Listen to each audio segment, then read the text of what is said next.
Hello， 大家早安。今天早上我起床的时候，觉得有一点紧张，但更多的是心情上的沉重。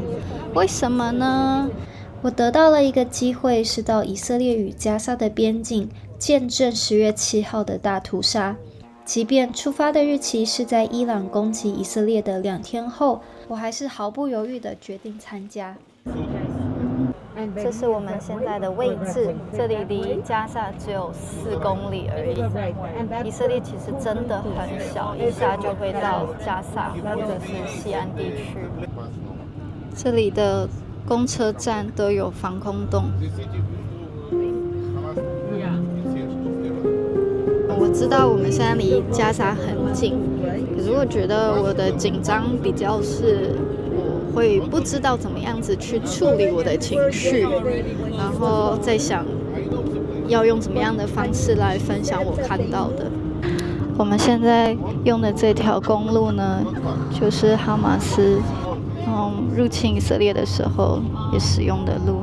然后司机就说：“你们来看，这个是 Kfar Aza， 哇，看不到。那个地方呢，就是哈马斯来杀的一个奇布兹，然后这里是另外一个奇布兹，哈马斯就是进到那个地方。那个司机在路上很积极的说，这是被炸到的什么什么东西，然后我就觉得很想要哭。司机说不要担心，我来过20次了，我们很安全。然后导游也说这是现在最安全的地方之一。我们现在已经到了，这就是 Kibbutz Be'eri 的门口，然后从这里进去。哈马斯恐怖分子那天就是从这里进来。这个地方就是10月7号哈马斯向以色列平民进行大屠杀的地点之一。这是他们奇布兹洗衣服的地方，然后前面是餐厅，那旁边这边都被炸掉了，这是防空洞，然后这是他们原来的艺廊。在我们走往餐厅的路上，突然传来了一声炮声，我吓了一跳，但这也提醒我们，以色列仍是一个在战争中的国家。奇布兹是一个共同耕耘的小社会，这是他们的公共餐厅，放着奇布兹历年的回忆，有好多的笑容，好多的活动。在1946年 Kibbutz Be'eri 就成立了，是在以色列建国前2年。为什么他们要住在这么靠近加萨的地方呢？其实原来的气氛不像今天这样，在1970年代，他们甚至还可以到加萨的海边去喝饮料、买东西。这里是他们的家，早在没有哈马斯之前，他们就住在这里了。奇布兹的生活就是一个大家庭，在早期，甚至连婴孩都是公家的。宝宝们会睡在公家的宝宝房里面，宝宝的名字也是大家一起决定的。虽然现代的奇布兹不需要再像以前那样分享所有的一切，但是每一个人彼此的关系仍然非常紧密。在这个背景下 Kibbutz Be'eri 有520个会员，在1天之内100个人被杀。以后的日子怎么可能还会一样？为我们解说的是尼灿，他是这个奇布兹的会员，在10月7号发生大屠杀的那天，他也在这里。Everything that I tell you now, I learned because I had no idea what happened in Be'eri that day. Because I was in the safe room, some of the hours I was disconnected completely, and a lot of the things that we heard on the WhatsApp groups, I didn't believe. We heard rumors about people being kidnapped. I didn't believe it. I thought people are being hysterical or exaggerating. I really had no. And also when I met my people on the evening of that day and they told me the things that happened to them, I also didn't believe them. It was unimaginable. 他说他最害怕的事情就是在10月7号发生在他们身上的故事变成一个历史事件。在10月7号的早上6点半，武装的哈马斯恐怖分子突破了以色列与加萨之间的围墙，他们跑进了加萨边缘带的奇布兹，到平民的家里面去一个个杀害平民，包含老人、妇女、孩童。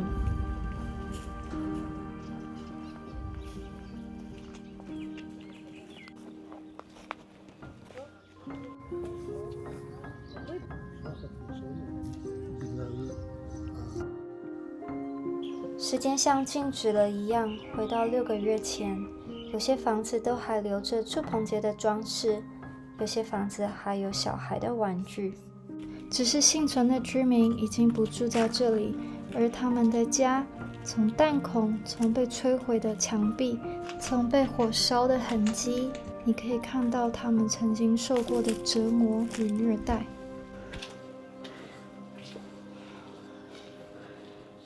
这里有一个电视，这里可能以前是充满欢笑的客厅，有一个很棒的一个院子，有一些风景，很多的树，在这里喝茶聊天。然后厨房这里有妈妈平常会做好吃的东西，这是周五晚上他们吃饭用的盘子。礼拜六早上还没有拿出来，哈马斯就进来他们的家攻击他们。房间都在后面，你可以看到这是以前别人的家，不知道他们后来的故事，但是岂不知很多的故事都是他们躲在防空洞里面等军队来救他们，但是军队一直没有来，然后他们就被哈马斯恐怖分子杀掉，或者是绑架到加萨去。他这里有写，他是被哈马斯折磨而死，然后他的太太也是一样被哈马斯折磨而死。以色列人的家里面，特别是在加萨边缘带的家里面都有防空洞，所以这些以色列人就躲在防空洞里面。可是防空洞只是用来挡火箭炮，并不是用来挡恐怖分子的攻击，更甚至防空洞是不能够上锁的。这种 safe room 是不能够锁的，我们家的也是。Oh, it's so easy. 所以当恐怖分子来的时候，这些居民根本没有能力保护自己。So they actually fired. They put the houses on fire, and then they waited for people to jump out of the windows of the safe room, and then they shot them. 哈马斯恐怖分子起初杀了人后，把尸体绑架回加萨，但是他们很快的发现以色列的军队并没有出现，所以他们开始绑架活人进入到加萨。这也是为什么以色列有249个人质被绑架到加萨，其中还有133名人质没有回来以色列。这是奇布兹他边境的栅栏，一个普通的围栏，他们以为这个可以保护他们，可是早上9点半的时候，恐怖分子就是从这个方向跑进来，杀了他们奇布兹至少100个人。我们从来到现在听了至少5次 IDF 的那个爆炸声、炮弹的声音，听起来超近的，我每次听到然后都吓一跳。他要带我们看他家，会告诉我们发生什么事。哦，好大声！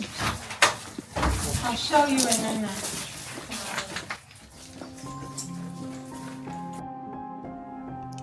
李灿告诉我们，他从早上6点半听到哈马斯跑进奇布兹的声音，他一直躲在防空洞里，直到12点半，恐怖分子进入到他的房子里，他们然后在冰箱翻找喝的东西，发出很大的声响，然后他们到了他所在的防空洞外面，朝着门开了2枪。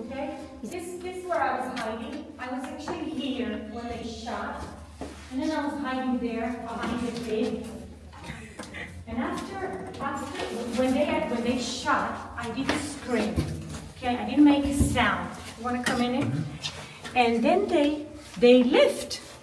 They were no longer here. They thought you were not there. I guess so. I don't know what they thought, Maybe but it's an I empty didn't house. scream. it doesn't make sense. The door was closed, okay? So how an empty house? What I think is that maybe they were expecting to hear people injured, they make a sound, kids crying. I made no sound. They left. And then I heard fire. And the door was closed, so I didn't know what's burning, but I heard fire.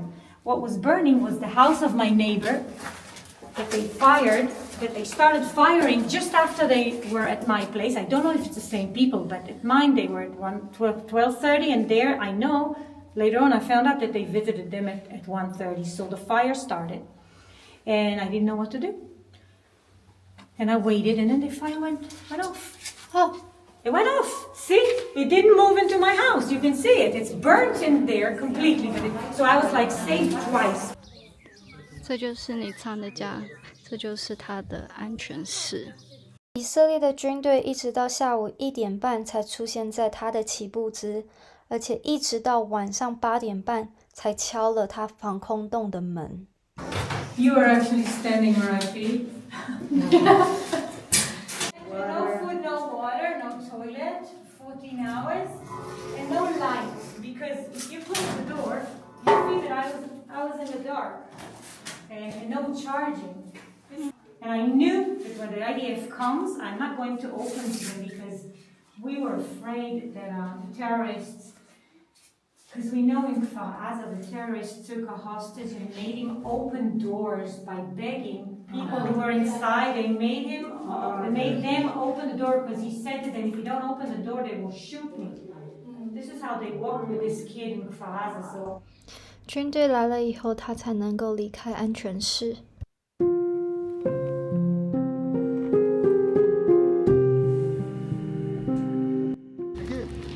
导游说，许多的以色列人在10月7号以后就在问，到底发生什么事？为什么有些人毫发无伤，有些人却被杀害？那他说，以前不相信有神的人，在经历10月7号以后，都必须承认，就是只能是靠着神的帮助，才有可能活得下来，不然怎么可能？家是一个奇迹，在这个社区里面，只有这个家完全没有受到攻击。不知道就是一个奇迹。他们的邻居就是 Vivian Silver， 这是 Vivian Silver 的家。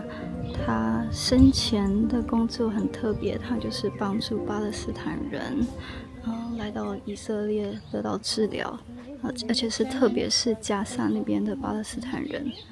She was a pro-Palestinian activist. A lot of our friends like Vivian Silver were actually doing a lot of pro-Palestinian work and a lot of meetings between Arabs and Jews and Israelis and Palestinians to make this dream come true, to make it possible, to make a vision, some kind of future for our children to live in, not to be in a war zone, not to be in a Mediterranean that speaks only the language of war.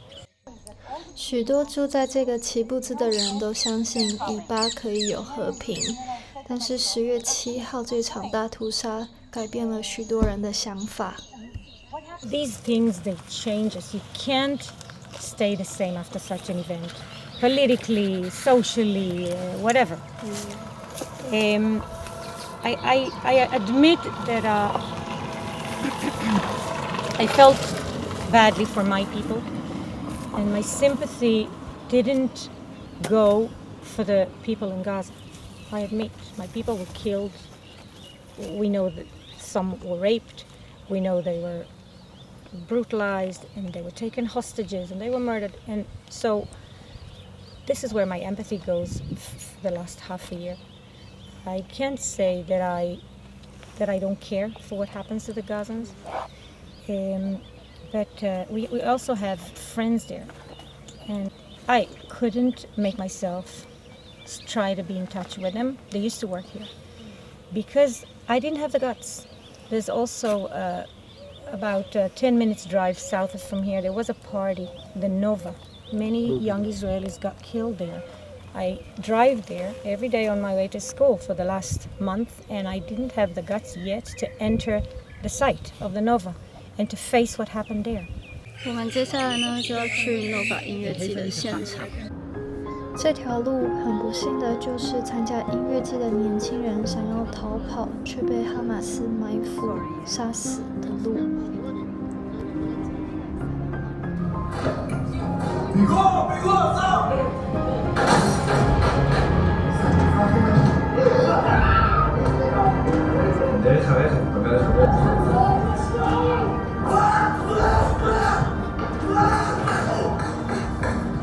This entire area was part of the Nova.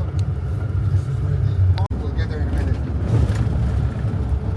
他们就是在这里停车。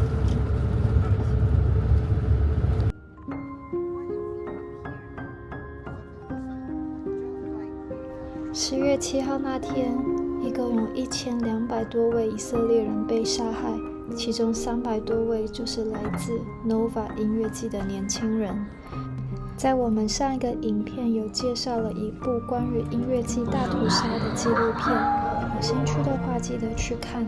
我们现在就到了音乐季的现场，我很讶异，有这么多的车辆都来拜访这个地方。然后后面呢有很多的国旗，就像我现在正在看的前面这边。为什么会有国旗呢？因为国旗下面都放了受害者的照片，还有一些艺术的作品。他们根本没有什么地方可以跑，都是平的，一看就知道哪里有人。以色列是一个很小的国家，我们的以色列导游的女儿的朋友也是参加音乐季的年轻人，一直到上个月，也就是过了5个月后，他们才回到这个现场，拿了在车子里面属于他们的东西。Friends' materials, their bags, their blanket for the floor, all of it was remaining in the car for 5 months. Only last month when they got in and actually took this stuff back. 不知道怎么样形容我现在的心情。一群开开心心来参加音乐季的孩子，跳舞了一整个晚上，很累。有些因为他们音乐季，他们会抽他们平常在家不能抽的一些东西，所以可能头也昏昏的，鞋子也没穿，没有任何的武器，然后就被哈马斯的恐怖分子这样子屠杀。很难去想象他们在最后一口气之前，他们经历了多大的恐惧，受到了多大的折磨。这对他们的家长也是很难以承受的。本来周五晚上开开心心的一起吃了安息日晚餐，然后孩子们就去音乐季，结果隔天早上他们就成为了恐怖分子的受害者。妈，你知道我在哪吗？你在那个10月7号的地方，所以今天去哪？就是今天，离加萨很近。恐怖分子就是从那边跑过来啊！你在镜头上哦，你也不知道说什么。我觉得说从新闻上看到的跟现场看到，我觉得说那个震撼力绝对会是不一样的。那我们对以色列的感同身受，我觉得说只有亲临现场的时候，才会知道这是肉身的痛，会知道这是民族的伤。那就是求神医治这两边的伤。因为我相信伤害是双边的，只有神的爱能够在这双边做抚平的工作。因为任何一个人失去了家人，就是一个破碎的家庭。我觉得一个破碎的家庭是没有人能够承担的，所以就是求神医治、恩膏这两边的人民，能够被神的爱所抚慰。然后也求神让这两个主义在神的里面能够合一，也求神赐给掌权者、主骑士者有智慧，怎么样在这双边制造和平，能够让这个同样是人类的，能够在这个地球上面好好的相处，为两边的人心疼。就是为两边的人都心疼嘛，没有人愿意看见战争嘛。Aviata，我之前有采访过他的家人。以色列的人质还没有回家，以色列的人也还在受伤之中。但是他们已经开始种树，他们也告诉自己，有一天他们还要再回到原来的地方，因为这是他们的家。The reality is fighting. Okay, this is the reality. You can't even. But I'm coming back here because my need of security, the way that when you came here, as soon as you came here, you heard the bombing. The sounds that you hear, this is the IDF shooting. Okay, so I feel safe here, and that's why I'm coming back here. It's a faith that is driven by a need. Okay, I need a home, and I can no longer live in hotels and places that are not my home.